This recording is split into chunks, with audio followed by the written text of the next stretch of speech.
सफीर आते रूम के मिलने के लिए तो कहते जाओ उमर नफल पढ़ रहे हैं, टाइम कोई नहीं। एक दिन अंदर मीटिंग हो रही थी, हजरत उमर मीटिंग में बैठे थे। आपके बेटे मिलने आए अब्दुल्ला इब्ने उमर। अब्बा जी अंदर आ जाओ, फरमाया दरवाजे पे खड़ा हो, मैं जरूरी बात कर रहा हूँ, अंदर ना आना। जनाब अब्दुल्ला इब्ने उमर कहते मैं दरवाजे पे खड़ा हो गया। थोड़ी देर गुजरी तो इमाम हुसैन भी आ गए। एक हदीस में, एक रवायत में इमाम हसन का लफ्ज भी, इमाम हुसैन आए।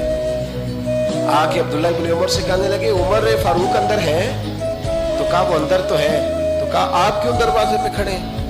कहने लगे अब्बा जी ने कहा है यहाँ इंतजार करो, मैं कोई जरूरी बात कर रहा हूँ। लेकिन शहजादे मेरे लिए कहा है, मेरे लिए, आप जाना चाहे तो चले जाए। इमाम हुसैन कहने लगे अमीरुल मोमिनीन पे बात कर रहे होंगे, मैं जोहर के वक्त मस्जिद में मिल लूंगा, जोहर का टाइम आएगा ना तो मैं मस्जिद में मिल लूंगा।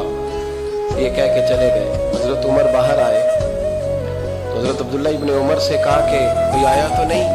अर्ज की हुजूर हुसैन इब्ने अली आए, हुसैन इब्ने अली। तो कहा अंदर क्यों नहीं भेजा?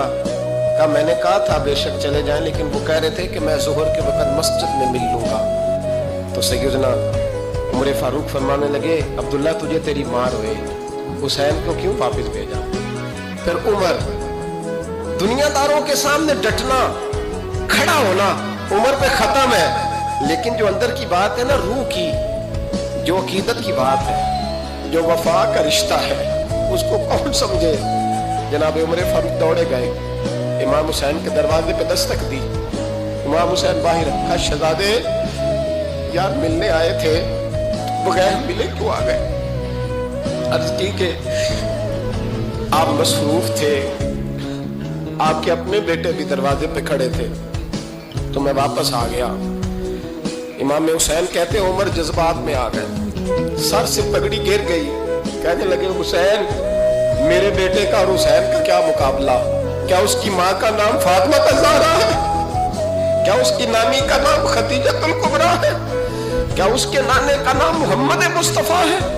और फिर सर से पगड़ी उतरी थी, अपने बाल जोर से पकड़ लिए। कहने लगे हुसैन, मैं ना मक्के में ऊंट चराया करता था और डंडों से मार खाता था अपने बाप से। ये जो आज सारी दुनिया में उमर के नारे लगते हैं, ये तेरे नाने का सदका है। शहजादे मेरी वफा